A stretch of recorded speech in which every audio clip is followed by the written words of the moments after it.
Assalamualaikum warahmatullahi wabarakatuh. Hai, selamat pagi. Bagaimana nih kabarnya? Semoga selalu dalam lindungan Allah Subhanahu wa Ta'ala.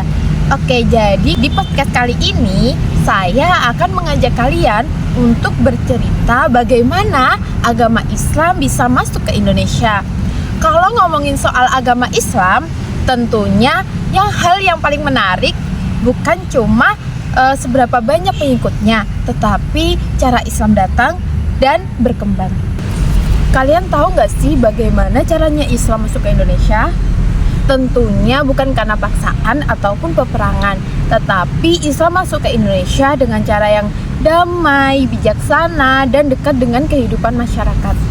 Jadi para pedagang muslim ini masuk ke Nusantara dengan berdagang sambil menunjukkan sikap ramah, jujur, dan sopan.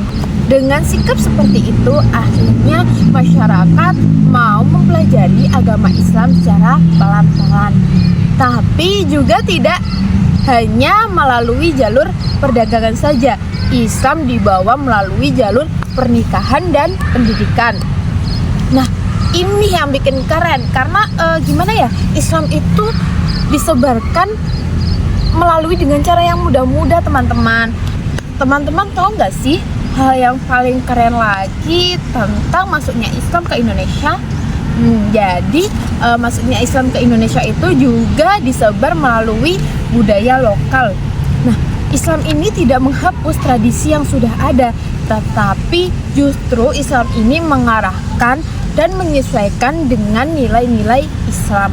Jadi dengan jalur ini akhirnya Islam itu bisa diterima di masyarakat yang beragam budayanya. Ya teman-teman, adapun pendakwah yang menyebarkan agama Islam yaitu Wali Songo. Di sini tentunya semua sudah tidak asing sama Wali Songo ya. Jadi Wali Songo itu yang menyebarkan agama Islam di Indonesia. Mereka menyebarkan dengan cara seni, budaya, dan juga melalui keteladanan sehari-hari. Jadi cara dakwahnya Wali Songo itu tidak dengan marah-marah, tidak dengan memaksa, tetapi dengan cara yang bikin masyarakat itu menjadi tertarik akan agama Islam. Nah, dari sinilah terjadilah namanya akulturasi budaya. Islam dan budaya lokal tetap terpadu.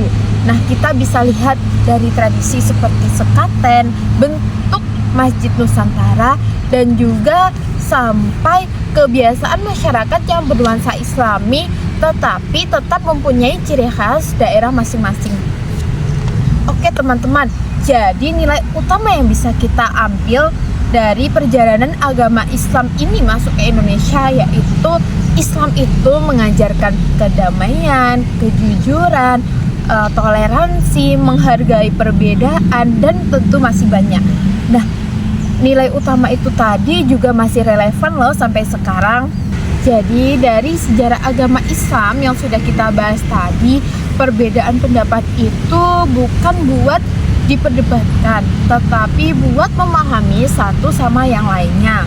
Dari cerita yang sudah saya sampaikan ke teman-teman, kalau buat saya pribadi, Islam itu tidak hanya mengajarkan tentang ibadah, tetapi bagaimana cara kita hidup sehari-hari. Misalnya seperti bersikap, berbicara, dan menghargai orang lain. Oke teman-teman, sekian cerita kita pada hari ini. Semoga cerita yang saya sampaikan bisa bermanfaat buat teman-teman dan juga bisa menambahkan wawasan kepada teman-teman bahwa agama Islam itu sangat damai dan juga sangat indah. Baik, terima kasih semuanya. Mohon maaf jikalau ada salah kata. Terima kasih. Wassalamualaikum warahmatullahi wabarakatuh.